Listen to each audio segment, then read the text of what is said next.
What is the real-world range of the facelifted Dacia Spring? My name is Bastiaan and welcome to Electric on Wheels.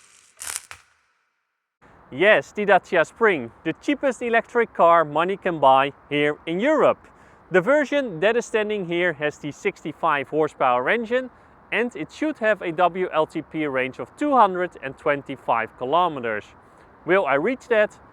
Probably not, because it is winter. The temperature is okay though. It is around 12 degrees Celsius, but it is very windy.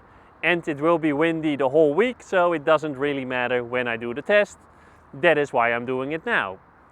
Anyway, how will I do the test? Well, I will do one test at 100 kilometers per hour, and during that test I will also calculate how much energy I can get out of the battery.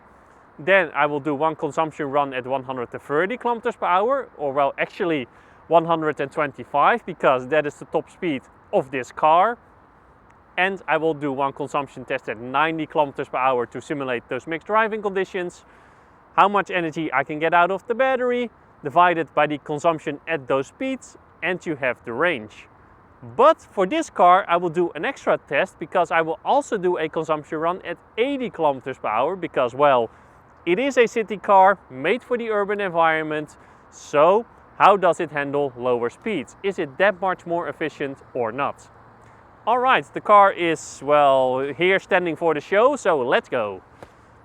I'm driving a Dacia, however you call it, and I am overtaking a BMW, come on! Yeah, it's not that impressive, not at all. But anyway, I am doing my 100 kilometers per hour test, and I can finally talk a little bit normal to you on a normal level, because I have already turned around, driving in that way, so the other way. I had headwind, now I have tailwind. It is pretty windy today, it is a cheaper car, so the noise isolation is not that great, so when you have headwind, it can get pretty noisy in the car, it can get pretty noisy. Also, the car is light, so I do feel the wind pulling on the car from time to time. It's not that bad, but you can definitely feel it. But anyway, the 100 kilometers per hour test. Normally I do this update at a battery percentage that I can easily calculate the range that I will end up with. But now I did not, so it's gonna be a little bit harder. But the average consumption, let's start with that, is 15.7 at the moment. 15.7 kilowatt hours per 100 kilometers, which is not that bad. It's not super efficient for such a small car, but also not that bad, to be honest. And the range that I will end up with, I don't know, I have used 27% state of charge, and on the 27% I have driven 41 kilometers. Yeah, so the range is around 150 to 160 kilometers while driving this speed in this condition. Is that great?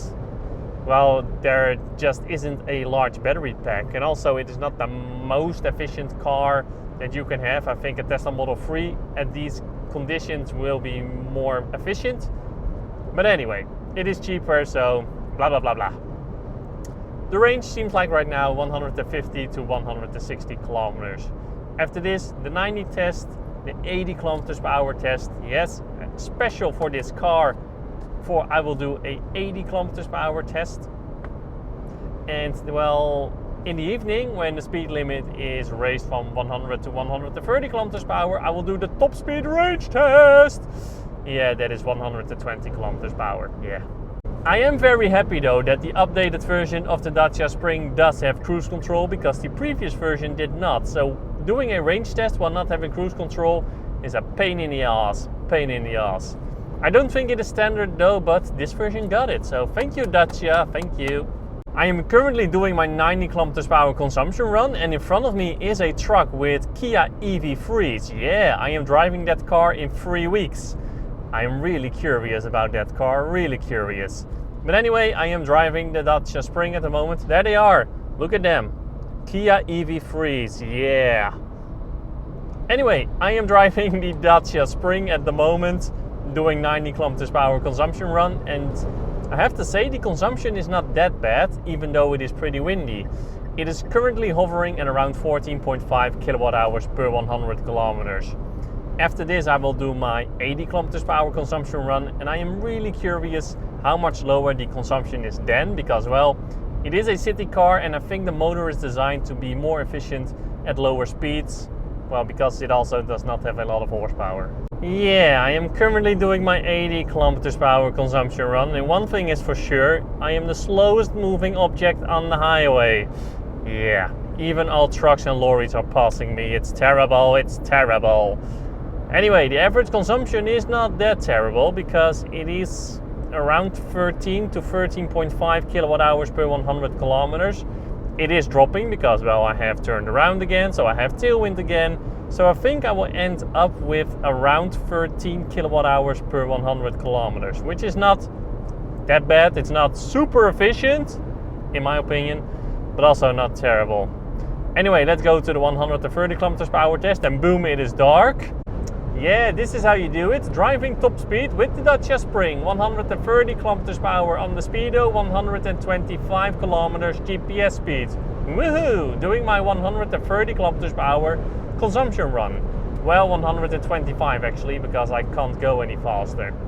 But anyway, I have just turned around. I am battling headwind at the moment. You can hear that very well, and I can also feel it very well because I can feel the car pulling. Or well, I can feel the wind pulling on the car.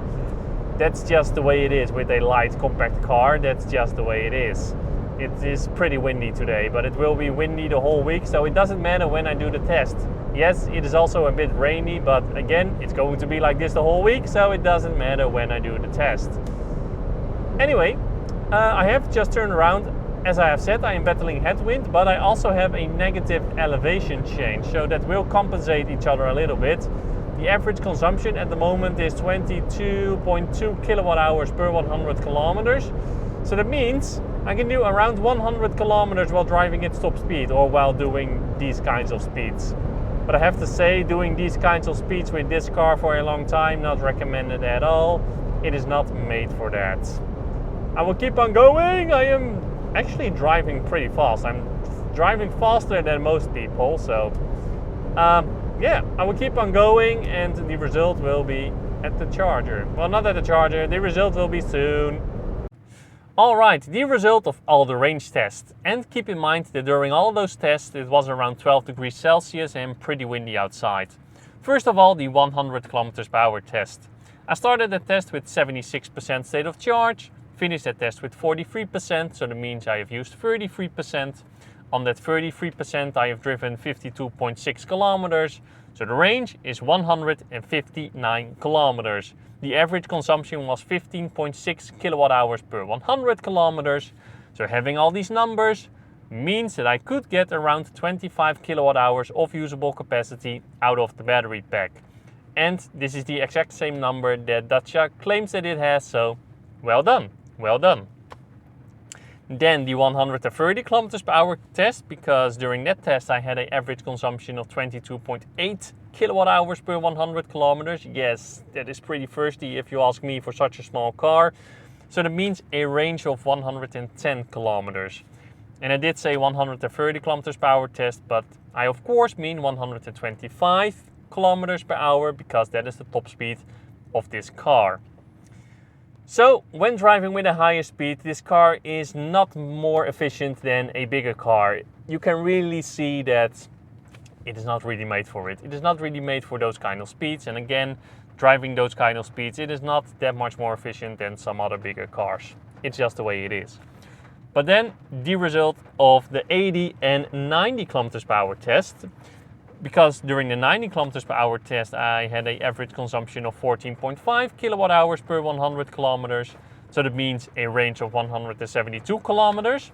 And during my 80 test, I had an average consumption of 13 kilowatt hours per 100 kilometers. So that means a range of 192 kilometers. So what is the conclusion of all of this? When driving on the highway, even in spring, summer, you can forget it. You cannot reach the WLTP range with this car. When driving on the highway, the car is just not that efficient. It's just the way it is. But when driving in spring, summer, on mixed roads, B roads, I do think you can get the WLTP range with the Dacia Spring. And of course, when driving in the city, you can get more than a WLTP range. But to be honest, basically every electric car can do that. My conclusion, yes, it is an efficient little car, but it is not super efficient. It is not as super efficient as you might expect it to be because it is a compact car. And I think, or a reason for that, and I don't know if this is true, a reason for that can be that, well, it is a cheaper car, cheaper electric motor is being used, not the most efficient electric motor, which I can understand because, well, you want to keep the cost down, and therefore it is not as efficient as you might expect it to be for a compact car. But yeah, it is just the way it is. I do think it can reach its WLTP range in better conditions, not on the highway. In a city, you can do more. Again, WLTP range 225 kilometers. And it is also the end of the range test. Hopefully this is a satisfying result for you. Thank you a lot for watching. Don't forget to like, comment and subscribe. And then as always, to be continued.